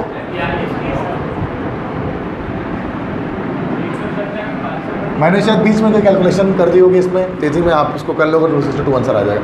मतलब मॉलिक्यूलर मास निकालना it is not very much difficult, कोई भी निकाल सकते हैं easily. The solubility of Ag2SO4 is, ये चैप्टर 6 है, फर्स्ट ईयर, समझो अगर अब इसकी केमिस्ट्री मुश्किल होती है। Ag2SO4 की सॉल्युबिलिटी इतनी है 2.5 × 10 की पावर -2 मोल्स पर लीटर, मतलब मोलैरिटी। Ksp क्या होगी इसकी सॉल्युबिलिटी, प्रोडक्ट की वैल्यू क्या होगी? ठीक है, देखो सॉल्युबिलिटी गिवन है, सॉल्युबिलिटी गिवन है मोल्स पर लीटर में, और आपको बताना है इसकी सॉल्युबिलिटी प्रोडक्ट। देखो Ag2SO4 से 2 हमें यहाँ पर सिल्वर के आयंस मिलेंगे और 1 हमें सल्फेट का आयन मिलेगा। तो ये 2 सिल्वर के आयन तो ये 2x हो गया, और ये 1 है तो ये सिर्फ x हो जाएगा हमारे पास। ठीक है, क्योंकि ये जो वैल्यू होती है हमारे पास, ये जो वैल्यू सॉल्युबिलिटी प्रोडक्ट की x को शो कर रही होती है। तो 2x और इसके साथ x को हम मल्टीप्लाई कर देंगे, तो 2x हमारे पास हो गया। तो ये 2.5 को 2 से मल्टीप्लाई किया, ठीक है, तो 2x है ना, 2.5 से 2 से मल्टीप्लाई हो तो क्या हो जाएगा? ये 5 हो जाएगा। ये 5 × 10 की पावर -1 है, ये -2 है, ये -2, और उसके मल्टीप्लाई कर देंगे इसको तो किससे भाई? 2.5 × 10 की पावर -2 से। देखो बच्चे, 5 2 10 और 5 5 25, ये हो जाएगा 10.25 × 10 की पावर -4। अब इसको हम क्या करें, एक्सपोनेंशियल नोटेशन को स्टैंडर्ड में लेकर आ जाते हैं। स्टैंडर्ड के लिए क्या करना पड़ेगा, एक पीछे जाना पड़ेगा पॉइंट। ये 1.025 या 1.25 10 की पावर 1 का -3 हो जाएगी। क्या हो जाएगा यहाँ पर? ये 1.25 10 की पावर -3 यहाँ पर हो जाएगी। तो ये हम बिना कैलकुलेटर के करना है। ये यूँ में शायद कैलकुलेटर अलाउ नहीं हो तो फिर हमें इसके बिना हम कर सकते हैं। तो क्या करना है, सॉल्युबिलिटी प्रोडक्ट निकालने के लिए जो वैल्यू दी गई होती है ना, सॉल्युबिलिटी की x होती है। अब हमने यहाँ Ag2SO4 देखा तो 2 सिल्वर आइंस होंगे, 1 सल्फेट आइन होंगे, तो 2 टाइम्स मल्टीप्लाई पहले किया, 2 टाइम्स मल्टीप्लाई किया, 2x हो गया ये, फिर इसको हमने 1x से मल्टीप्लाई कर दिया, ये Ksp आ गया। ये फर्स्ट ईयर, ये वाला जो सवाल आ रहा है फर्स्ट ईयर चैप्टर नंबर 6 से आ रहा है, फर्स्ट ईयर चैप्टर 6 से आ रहा है। तो मैं आपको साथ साथ बता रहा हूँ, अगर आपने पढ़ा है नहीं पढ़ा कुछ भी है आप देखते हैं, हर को मैं एक्सप्लेन करूँगा, हर एक क्वेश्चन को, जैसे आंसर नहीं बताऊँगा, ठीक है, तो कि आपको सबको समझ में आए। नेक्स्ट है the main additive of Pyrex गिलास। पायरेक्स गिलास जो होता है उसको हम लोग जीना गिलास भी कहते हैं। पायरेक्स या जीना गिलास, इस गिलास की खासियत ये होती है कि ये हीट रेजिस्टेंट गिलास होती है। हीट रेजिस्टेंट से मुराद होता है कि हीट का इस पर कोई इफेक्ट नहीं होता, टूटती नहीं है। पायरेक्स गिलास से हम लोग क्या बनाते हैं, बीकर्स वगैरह, जो टेस्ट ट्यूब वगैरह होते हैं वो बनाते हैं कि जितना भी हीट कर लो आप उसको, वो टूटे ना, वो क्रैक ना हो। पायरेक्स गिलास को बनाने के लिए, कोई भी गिलास बनाने के लिए जो सबसे इंपॉर्टेंट प्रोडक्ट होता है वो होता है SiO2 सिलिका, ये लाजमी होना चाहिए। इस सिलिका के साथ आप डिफरेंट चीज़ें मिक्स करके अलग अलग टाइप की ग्लास बनाते हैं। तो अगर सिलिका के साथ B2O3 इस्तेमाल कर लेंगे, जिसको हम लोग कहते हैं बोरॉन ऑक्साइड, तो ये हमारे पास बन जाएगा पायरेक्स ग्लास। इसी को पायरेक्स ग्लास कहते हैं, इसी को जीना ग्लास कहते हैं, और इसी को हम लोग जो है वो बोरोसिलिकेट ग्लास भी कह सकते हैं। तो बोरोसिलिकेट ग्लास बनाने के लिए हमें B2O3 ऐड करना पड़ता है। ये कहाँ से आया हुआ है? ग्लास के चैप्टर से। ये सेकेंड ईयर चैप्टर नंबर 11 से आया हुआ है MCQs, ठीक है। तो अगर आपको पायरेक्स ग्लास बनाना है जो हीट रेजिस्टेंट है, तो सिलिका के साथ आपको क्या ऐड करना पड़ेगा? एडिटिव क्या करना पड़ेगा? B2O3, बोरोन ऑक्साइड, ठीक है। पायरेक्स नाम क्या था? केमिकल इंडस्ट्रीज इन पाकिस्तान। उसमें ग्लास और फर्टिलाइज़र और देखा होगा ना बहुत सारे इस तरह के topics, plastic. Yes. Which one of the following substances which dissolve in water and gives acidic solution? इनमें से कौन से सॉल्ट को पानी में डिजॉल्व कर लोगे? इनमें से कौन सा ऐसा सॉल्ट है जो पानी में डिजॉल्व हो जाएगा और पानी में डिजॉल्व होने के बाद आपको वो एसिडिक सॉल्यूशन देगा? अब इसके लिए देखो करना पड़ेगा, ये कौन सा टॉपिक है? ये फर्स्ट ईयर का चैप्टर नंबर 7 है, सॉल्यूशन एंड इलेक्ट्रोलाइट चैप्टर का नाम था। इनमें से किसको पानी में डालेंगे तो क्या होगा? एसिडिक सॉल्यूशन मिलेगा। तो बेटा क्या करना पड़ेगा आपको यहाँ पर कि आपको इसके अंदर सब में वाटर ऐड करना पड़ेगा। जैसे इसमें आपने वाटर ऐड कर लिया, ठीक है, Na+Cl- और H+OH-, तो NaOH बना और HCl बना। तो एक बना NaOH, एक बना HCl। अब दोनों स्ट्रॉन्ग एसिड और स्ट्रॉन्ग बेस बन गए, तो उसका मतलब कि ये सॉल्यूशन को न्यूट्रल रखेगा, ना एसिडिक करेगा ना बेसिक, तो न्यूट्रल सॉल्ट हो गया, ये कट गया। अब हमने Na2SO4 को देखा, इसमें वाटर डाला, पानी डाला, इसके अंदर NaOH बना और सल्फ्यूरिक एसिड बना। अब NaOH जो बनेगा वो स्ट्रॉन्ग बेस है और सल्फ्यूरिक एसिड जो बनेगा वो स्ट्रॉन्ग एसिड है। फिर दोनों स्ट्रॉन्ग हो गया तो बी ऑप्शन भी करेक्ट नहीं है, ये भी न्यूट्रल सॉल्ट बनेगा। तीसरा आ जाओ, NH4Cl, इसमें डाल दिया पानी HOH, NH4 मिल गया इस OH के साथ, H मिल गया Cl के साथ, ठीक है। अब NH4OH बना एमोनियम हाइड्रोक्साइड जो एक वीक बेस होता है, और HCl बना जो स्ट्रॉन्ग एसिड होता है। अब एसिड चूँकि स्ट्रॉन्ग हो गया तो ओवरऑल जो कैरेक्टरिस्टिक होगी ना इस पूरे सोल्यूशन की वो एसिडिक हो गई। तो NH4Cl ये वो सॉल्ट है जो पानी में डालने पर सोल्यूशन को एसिडिक कर देगा। तो C option is the correct one. तो कभी भी अगर आपसे ये पूछा जाए कि कौन सा सॉल्ट है जिसको वाटर में डालने पर एसिडिक हो रहा है या बेसिक हो रहा है, तो उस वक्त हम देखेंगे कि वाटर से डिजॉल्व करने पर वो क्या चीज़ दे रहा है।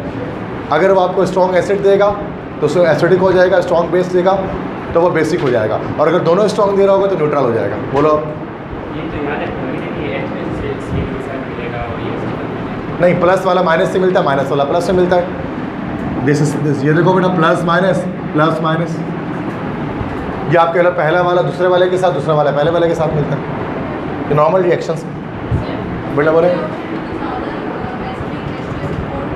नहीं, इसमें रिलेटिव स्ट्रेंथ को हम नहीं देखेंगे, डायरेक्ट हम स्ट्रॉन्ग और वीक देखेंगे। बस स्ट्रॉन्ग हो रहा है कि वीक हो रहा है। रिलेटिव स्ट्रेंथ में आएगा तो बहुत मुश्किल MCQs हो जाएगा, फिर तो आपके लिए डिसोसिएशन कांस्टेंट चाहिए होगी सबकी, वो तो बहुत मुश्किल हो जाएगा MCQs पे, तो इसलिए नहीं होता। इसी तरह का आता है। NH4Cl एक एसिडिक सॉल्ट है, क्यों? पानी में डालने पर स्ट्रॉन्ग एसिड दे रहा होता है आपको। बी क्यों नहीं है? क्योंकि दोनों एसिड दोनों स्ट्रॉन्ग आ जा रहे हैं। NaOH स्ट्रॉन्ग एसिड है, H sulphuric acid strong, NaOH strong base है, सल्फ्यूरिक एसिड स्ट्रॉन्ग एसिड है। जब दोनों स्ट्रॉन्ग बनेंगे तो न्यूट्रलाइज हो जाएंगे। एक चीज़ सिर्फ स्ट्रॉन्ग होनी चाहिए। अगर सिर्फ एसिड स्ट्रॉन्ग है तो एसिडिक सॉल्यूशन, सिर्फ बेस स्ट्रॉन्ग है तो बेसिक सॉल्यूशन। अब ये आखिरी देख लो, CH3CONH4। अब NH4OH से मिल जाएगा, अमोनियम हाइड्रोक्साइड मिल जाएगा, वीक बेस। ये CH3CW एसिटेटाइन H से जुड़ जाएगा, एसिटिक एसिड बन जाएगा, वीक एसिड। दोनों वीक बन गया तब भी न्यूट्रलाइज हो जाएगा आपस में, ठीक है। तो परफेक्ट आंसर इसका हो गया C। ये चैप्टर 7 का कोई सिंपल है, इसके लिए घर जाके पढ़ना नहीं है, मैंने सिंपल ट्रिक आपको बता दी है। वाटर के साथ रिएक्शन करा दो, जो चीज़ें स्ट्रॉन्ग आ गई उसी के बिहाफ पे वो सोल्यूशन बनेगा। बस बात खत्म हो गई। अब आप बोलो सर मुझे तो पता ही नहीं सल्फ्यूरिक एसिड स्ट्रॉन्ग है, तो मैं कुछ नहीं कर सकता, ठीक है। फिर तो क्या करें, फिर KU भी मुश्किल है। अगर आपको यही नहीं पता सल्फ्यूरिक एसिड स्ट्रॉन्ग है और एसिटिक एसिड वीक है, ये बहुत बेसिक बात है, बहुत बेसिक बात है, ठीक है। उर्दू यूनिवर्सिटी में अप्लाई करने वाले को भी पता होगा ये, जो उर्दू में करने वाले, KU तो छोड़ दो, दूर की बात है, ठीक है। तो फिर इतने, लेकिन ये चीज़ बताने की थी जो मैंने बता दी। इसके लिए क्या करो कि फिर मैंने हर क्लास में बताता हूँ, बेसिक लेक्चर्स को जाकर देखो, अब तक नहीं देखा तो जाकर बेसिक कॉन्सेप्ट्स बनाओ जाकर। फिर इंटर के लेक्चर्स देखो आप मेरे सेकेंड ईयर फर्स्ट ईयर के, जो बहुत बेसिक्स जिसमें मैं पढ़ा रहा हूँ वो लेक्चर देखो।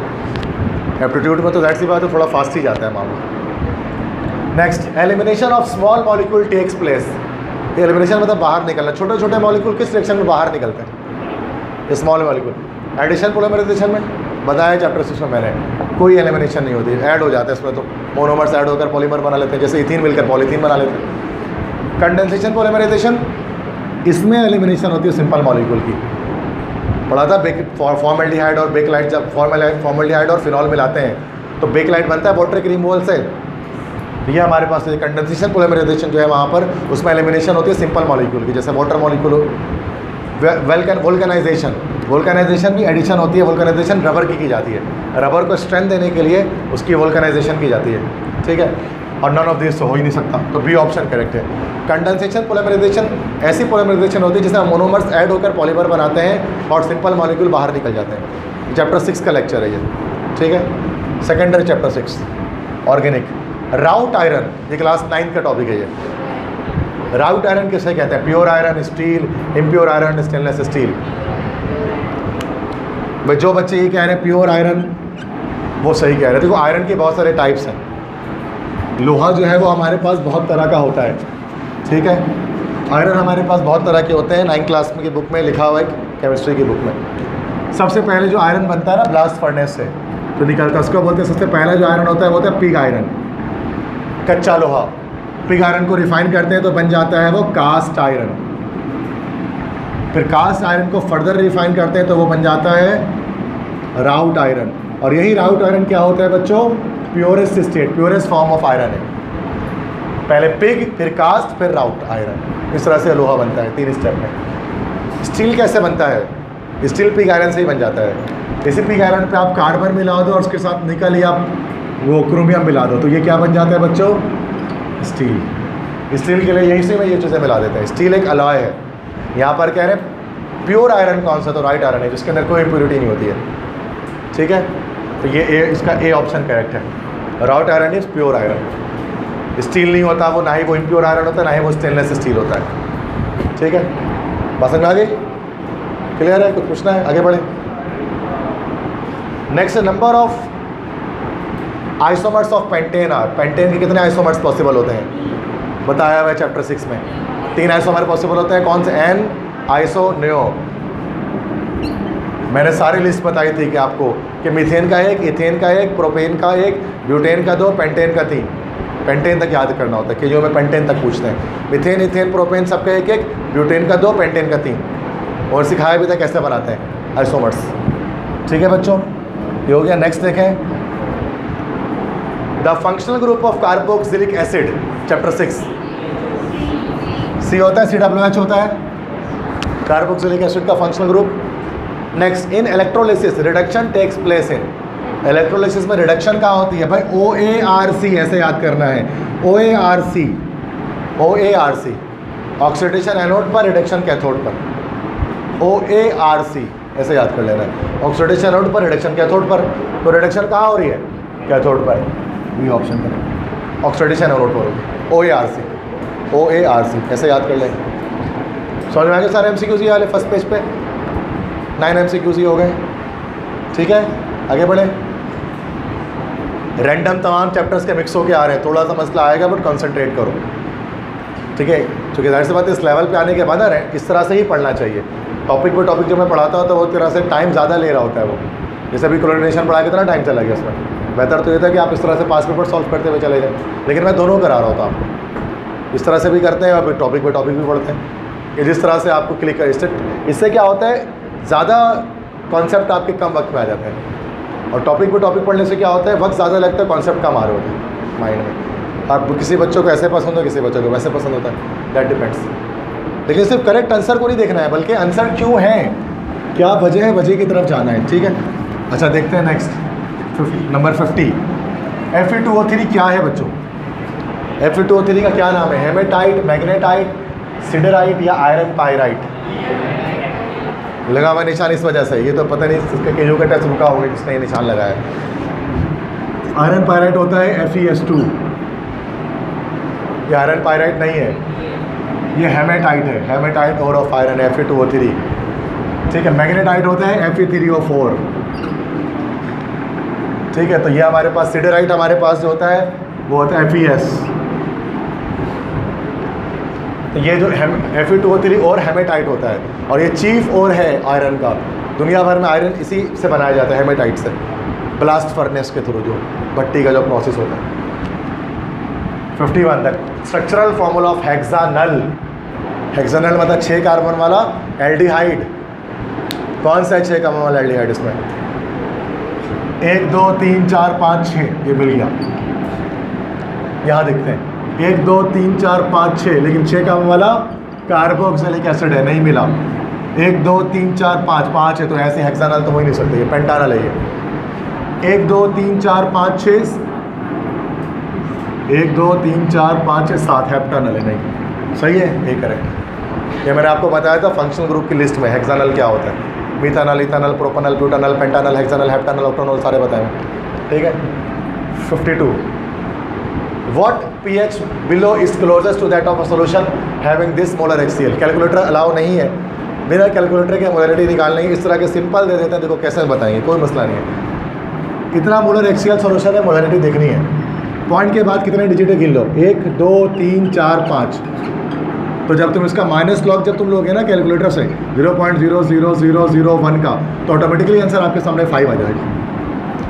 मतलब अगर आपके पास इस तरह का नंबर लिखा जाए ना, अगर आपको शॉर्टकट बताना है, बिना कैलकुलेटर इस्तेमाल के लॉगरिथम लेना है, लॉग लेना है, आप बस पॉइंट के बाद कितने डिजिट गिन लो, 1 2 3 4 5 डिजिट है, तो इसका जो pH होगा बिलो किसके करीब होगा, बल्कि 5 ही एग्जैक्ट होगा। 5 के करीब क्या होगा, बस समझ आगे। कोई कैलकुलेटर नहीं चाहिए, आप कैलकुलेटर भी चलाओगे, आप करो माइनस लॉग 0.00001 इक्वल टू दबाओ, आपके आंसर क्या आएगा, यही आएगा, 5 आएगा। pH निकालने का फॉर्मूला क्या होता है, pH equal to minus log H plus sign concentration, यही होता है ना। ये H प्लस साइन कंसनट्रेशन की मैंने, अब इसके लिए तो कैलकुलेटर चाहिए होगा, बट डायरेक्ट मैंने बता दिया कैसे बताना। पॉइंट के बाद जितने नंबर है सब गिन लो, तो ये वही इसका नेगेटिव लॉग निकल शॉर्टकट, ठीक है। 53 कोई भी सवाल ऐसा नहीं दे रहे कैलकुलेटर चाहिए हो, वो थोड़ी सी स्किल्स रिक्वायर्ड है, बस कैलकुलेटर कहीं नहीं चाहिए, ठीक है। Given H2O plus CO2 CO3 minus 2 HCO3 minus plus OH, water का कार्बोनेट आयन से रिएक्शन हुआ, बाइकार्बोनेट आयन बना और हाइड्रोक्साइड आयन बना। According to Bronsted Lowry concept, 3 concept होते हैं एसिड बेस, और इसके एसिड बेस के 3 कॉन्सेप्ट पढ़े होंगे बचपन से आज तक। आर्हेनियस, लोरी ब्रोस्टेड, लेविस कॉन्सेप्ट। आर्हेनियस क्या बोलते हैं एसिड बेस के बारे में, हाँ ये आर्हेनियस, ये तो न्यूट्रलाइजेशन है, न्यूट्रलाइजेशन है ये तो। आर्हेनियस क्या बोलते हैं, एसिड क्या होते हैं, बेस क्या होते हैं,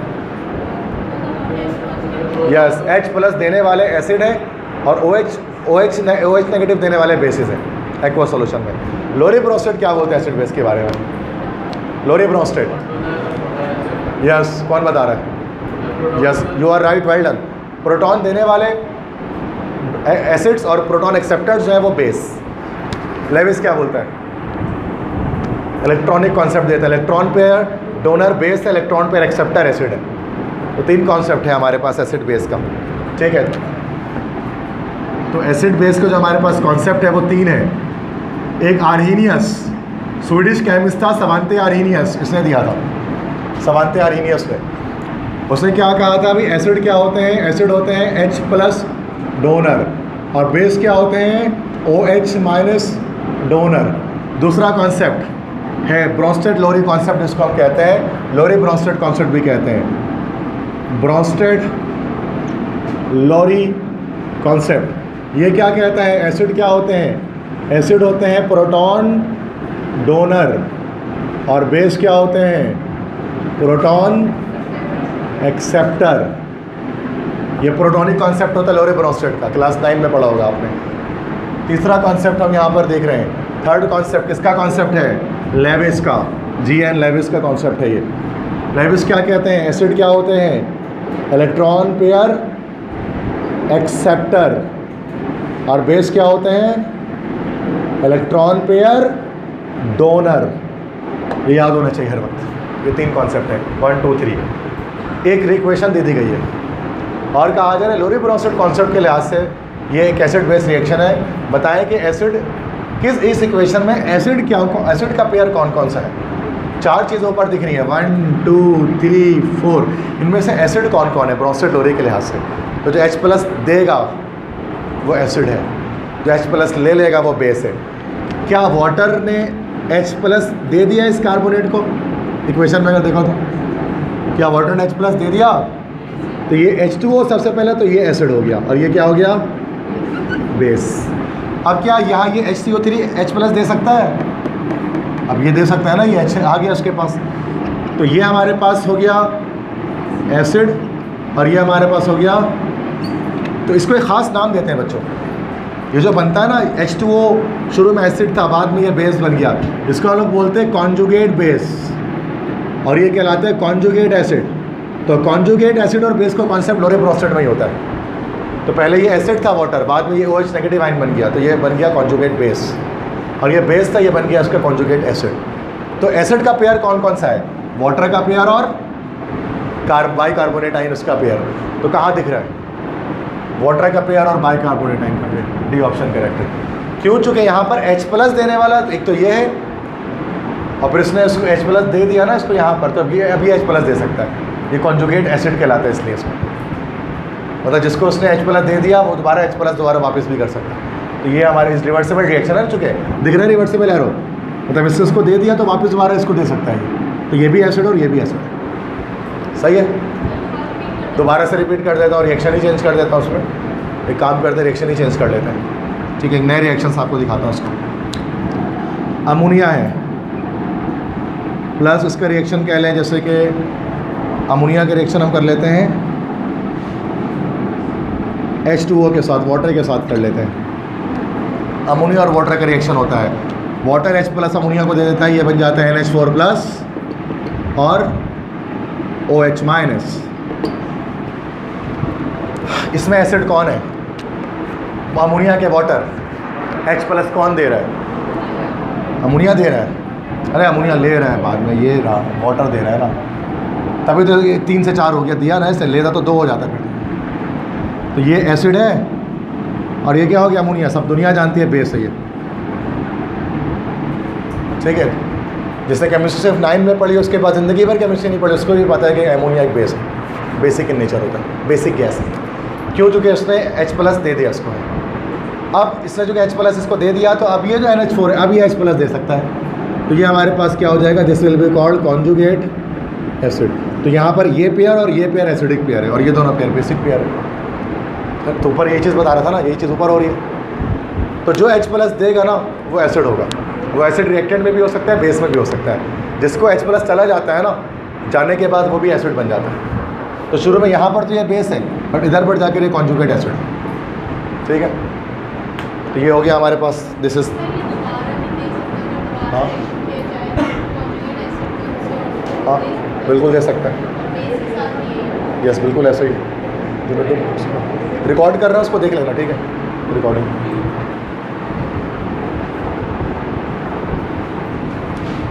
नेक्स्ट देखें उसके बाद,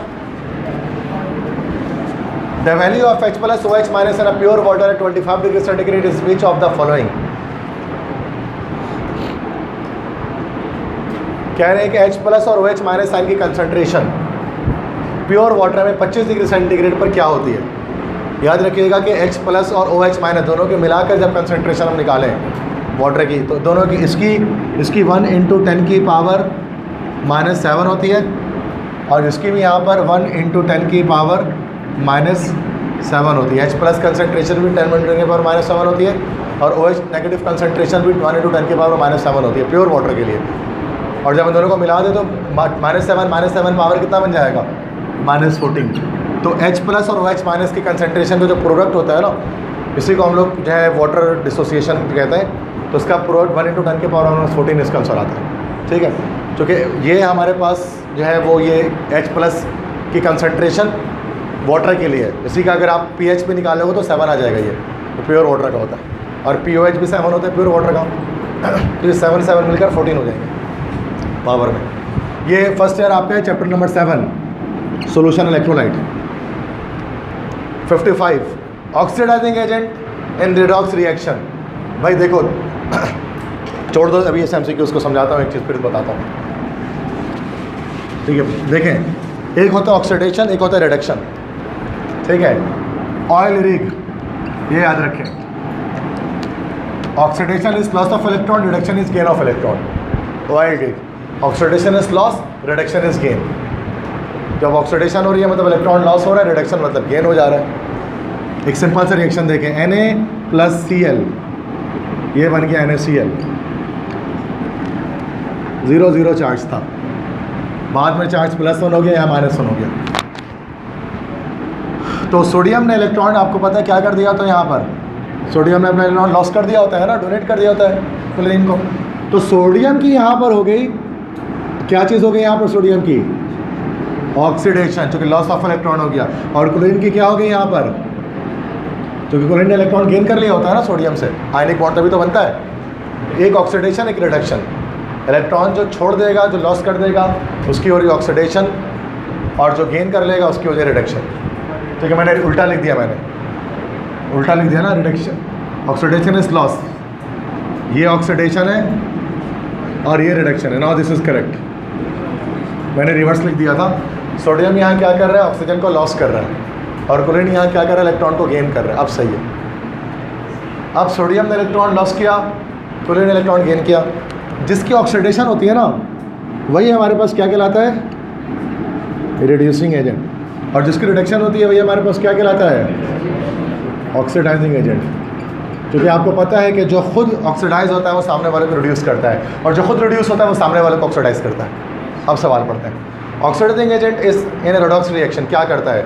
always loss electron. Oxidising agent electron loss कभी नहीं करेगा, गेन करेगा. काटो उसको भाई, आगे बढ़ते हैं.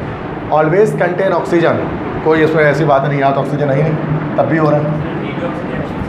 Redox reaction is combination of 2 things. Redox reaction जिसमें रिडक्शन हो रही हो और ऑक्सीडेशन हो रही हो. जैसे ये मैंने आपके सामने एक रिडॉक्स रिएक्शन लेके, रिडक्शन ऑक्सीडेशन दोनों हो रही है. C may be classified as Lewis bases. Electron pair, Lewis base क्या होते हैं?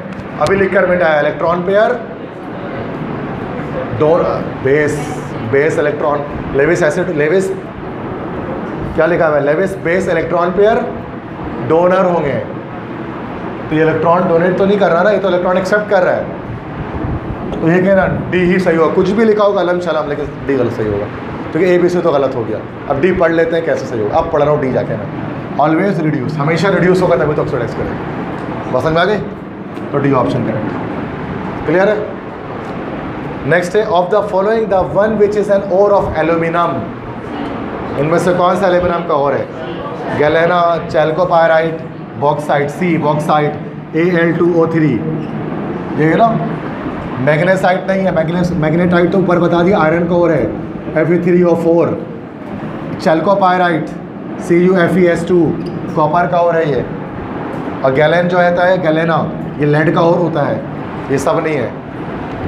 अब इसमें आयरन का ओर है, सॉरी एल्यूमिनियम का ओर है बॉक्साइट. अब बॉक्साइट के मल्टीपल फॉर्मूले होते हैं, वो भी देख लो, चैप्टर 4 है ये, second year chemistry, P block elements, वहाँ से. तो उसे आंसर रट के नहीं चले जाना है, यही नहीं देंगे KU वाले. तो 2021 में दिया तो ये थोड़ी ना मतलब 2020 में दे तो 21 में भी दे देंगे. बट पता होना चाहिए कॉन्सेप्ट. देखो एल्यूमिनियम के जो ओर्स हैं, आपको अलग अलग ओर्स आपको पता नहीं चाहिए. आयरन के ओर्स तो मैंने आपको बता दिए. आयरन की ओर्स तो ऊपर मैंने बता दिए कौन कौन से थे. एल्यूमिनियम की ओर्स देख लो. एल्यूमिनियम के जो ओर्स हैं, ऑक्साइड ओर्स, खास तौर पर ऑक्साइड ओर्स इसके जो है वो उसको इस तरह याद रख लो. BGDC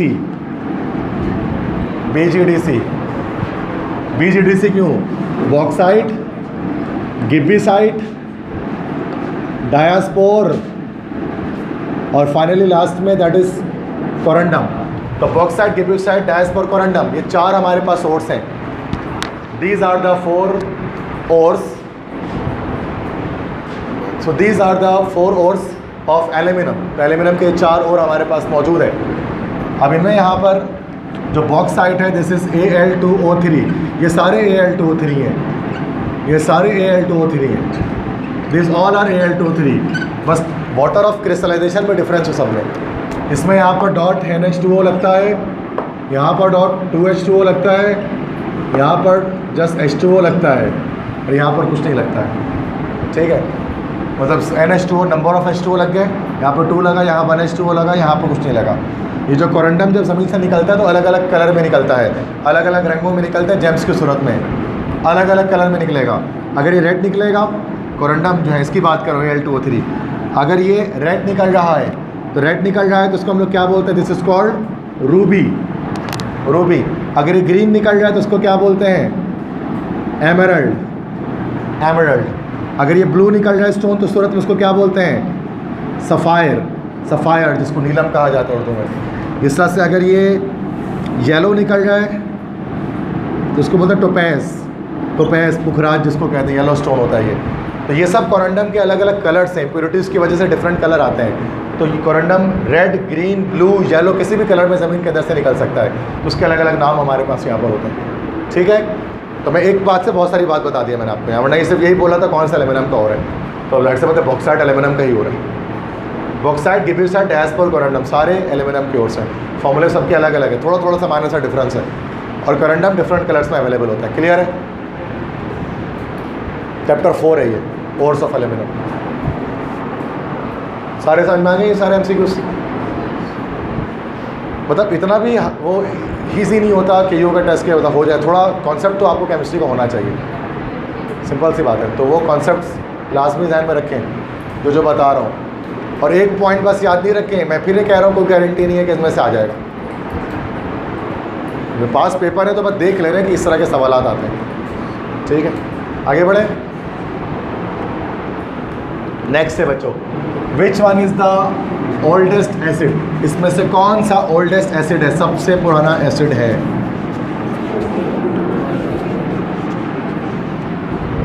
सबसे पुराना एसिड कौन सा है इनमें से?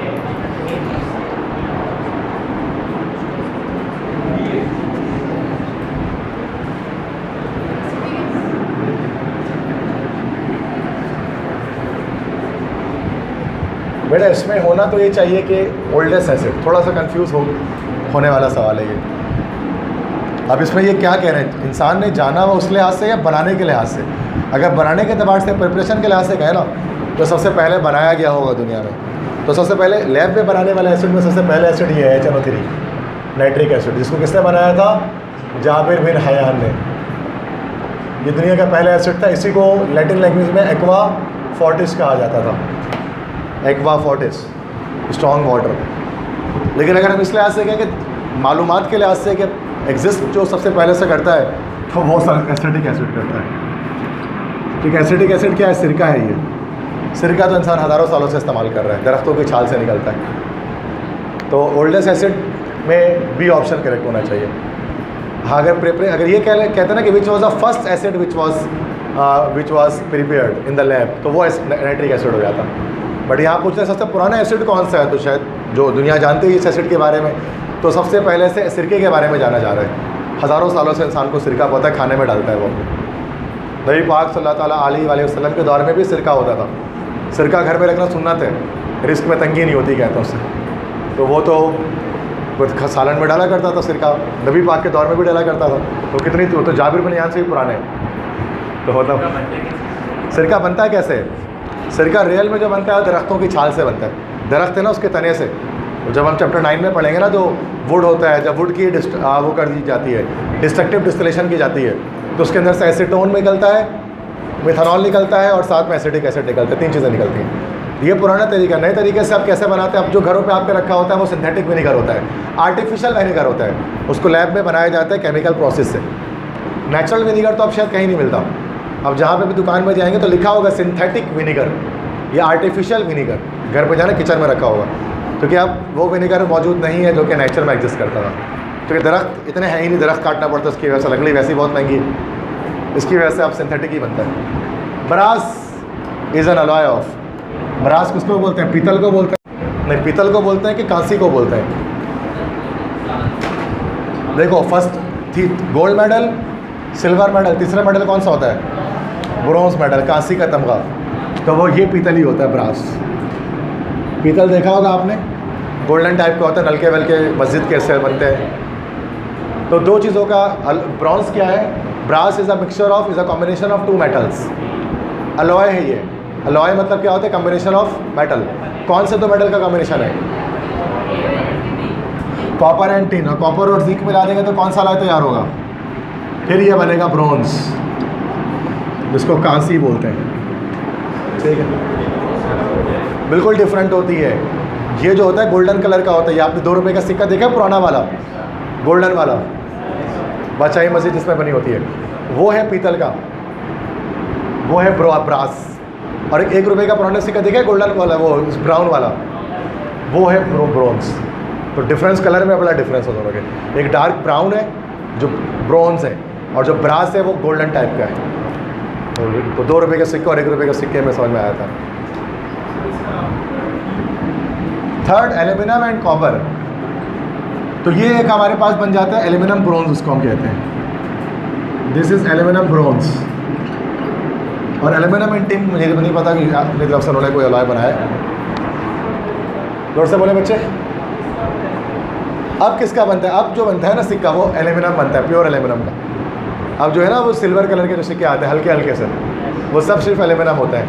जो कॉपर के रेट्स वगैरह बहुत बढ़ गए, तांबे का रेट तो पाकिस्तान ने बनाना ही छोड़ दिया, बस सस्ता सिक्का बना रहे हैं वो कॉपर का। पहले ये हो रहा था 1 रुपये का सिक्का जो है ना, वो उसकी मालियत, उसकी 1 रुपये के सिक्के की मालियत थी 1.5 रुपये। मतलब 1 रुपये के सिक्के को बनाने में 1.5 रुपये का खर्चा आ जा रहा था। तो लोग बड़े चालाकी कर रहे थे, वो 1 रुपये का सिक्का जमा करके पिघला के उसको जो है ना उसे तार बना रहे थे। मतलब देखा जाए तो फ़ायदा ही हो रहा है ना। 1 रुपये दे के 1 रुपये, मतलब 100 रुपये दिया किसी को, 1 रुपये का सिक्का ले लिया, असल में वो 150 हो गया इस तरह से देखा जाए तो कॉपर के लिहाज से। तो ये कर रहे थे तो गवर्नमेंट ने बैन कर दिया इसको। हवाम बहुत चालू है पाकिस्तान तो 1 रुपये के सिक्के को पिघला के वो कॉपर बनाना शुरू कर दिया उन्होंने। तब से ख़त्म करके एल्यूमिनियम के सिक्के बना दिए गए। ठीक। Nylon is a copolymer of, या इज़ अ पॉलीमर ऑफ, एक ही बात है, कोपॉलीमर पॉलीमर। नायलॉन एक असल में सिंथेटिक फाइबर है। ये सेकेंड ईयर चैप्टर 11 है भाई, ये भी फाइबर्स के टॉपिक के अंदर आएगा। ये एक सिंथेटिक फाइबर है जो सिंथेटिकली आर्टिफिशियली बनाया जाता है। नायलॉन 2 वर्ड से निकला है, NY और LON। NY इज़ न्यूयॉर्क और LON इज़ लंदन। ये दो शहरों के मुश्तरका पेशकश थी, न्यूयॉर्क और लंदन की। दैट्स उसको नायलॉन कहा जाता है। न्यूयॉर्क लंदन का शॉर्ट है नायलॉन। नायलॉन के धागे वगैरह आपने देखे होंगे, है ना, तो वो नॉर्मली नायलॉन के बड़े मजबूत धागे होते हैं, प्लास्टिक जैसे होते हैं। तो नायलॉन किन 2 चीज़ों का पॉलीमर है? देखो, यूरिया एंड फॉर्मेल्डिहाइड का नहीं है। इसका जो प्लास्टिक बनता है उसको बोलते हैं पॉलीयूरीथेन। नॉर्मली जैसे बाइक की सीट वगैरह बनती है ना इस फोम से, बाइक की सीट की फोम, वो होता है पॉलीयूरीथेन। तो वो ये चीज़ नहीं है। नेक्स्ट है फिनॉल एंड फॉर्मेल्डिहाइड। ये तो सब जानते हैं। दिस इज बेकलाइट, कचकड़ा, मतलब करमच जो होती है ना उसकी, जो हार्ड प्लास्टिक स्विच वगैरह ये सब बनाते हैं, कचकड़ा भी बोलते हैं उसको, वो चीज़ है। Hexamethyl diamine and adipic acid, इससे बनता है नायलॉन। अच्छा, विनाइल क्लोराइड और विनाइल अल्कोहल से कुछ नहीं बनता। मतलब विनाइल क्लोराइड का पॉलीमर होता है PVC, उसको कहते हैं। ठीक है। अच्छा, hexamethylene diamine and adipic acid, इनको मिलाकर बनता है नायलॉन। हेक्सामिथाइलिन डायामाइन का स्ट्रक्चर कैसा होता है? NH2 यहाँ लगा हुआ, फिर लाइन से 1 2 3 4 5 6 कार्बन होते हैं, फिर NH2 होता है। ये हमारे पास हो गया हेक्सामिथाइलिन डायामाइन। ठीक है। एडिपिक एसिड किसे कहते हैं? 2,4 हेक्सन डाइओइक एसिड, ये हमारे पास कहलाता है एडिपिक एसिड। मतलब carbon double bond oxygen OH, उसके बाद CH2 2,4 नहीं होगा, CH2 1 2 3 4 5, फिर CH2 डबल बॉन्ड ऑक्सीजन 1 2 3 4 5 6, उसके बाद ही OH। तो 1 2 3 4 5 6 1,6। तो 1,6 हेक्सन डाइओइक एसिड, ये कहलाता है एडिपिक एसिड। और ये है हेक्सामिथाइलिन डायामाइन। जब इन दोनों को मिलाते हैं तो एक पॉलीमराइजेशन होती है, कंडेंसेशन पॉलीमराइजेशन होती है, और बनता है आपका नायलॉन का धागा बन जाता है। ये 2 लिक्विड को मिलाने से एक सॉलिड बन रहा होता है। ये बड़ा एक मशहूर प्रोसेस है, नॉर्मली लैब में किया जाता है उसको, साइंस प्रोजेक्ट वगैरह में। ये मतलब एक लिक्विड डालते हैं हेक्सामिथाइलिन डायामाइन, और दूसरा लिक्विड डालते हैं एडिपिक एसिड, और उसके बाद घुमाने के बाद जब चम्मच निकालते हैं ना, तो धागा निकल के बाहर आ रहा होता है जादू से। It is not magic, it is chemistry. तो जब साइंस एग्जीबिशन होता है ना यूट्यूब वगैरह में देखोगे, तो वो 2 लिक्विड को मिलाकर एक सॉलिड बना रहे होते हैं। तो यही दो मिला रहे होते हैं, हेक्सामेथिलीन डाइअमाइन और एडिपिक एसिड, दोनों लिक्विड्स हैं। इन दोनों का जो पॉलीमर है ना, ये क्या कहलाता है? Nylon, synthetic fibre. समझ में आ गई बात? तो नायलॉन किस चीज़ का पॉलीमर है? इन दो चीज़ों का पॉलीमर है। ये पॉलीयूरेथीन है, बोले बच्चे? को पॉलीमर, पॉलीमर्स को ही कहते हैं, दूसरा वर्ड है को polymer and polymer, they both are same things, कोई डिफरेंस नहीं है दोनों में। The general formula for ketone may be expressed as, क्या है ketone? Yes, well done, ROR। तो ये क्या है फिर? RCOR, एस्टर होता है। RCOR था ना ये, RCOR कार्बोक्सिलिक कहाँ से हो गया? एस्टर है ना ये, RCOH होता है वो।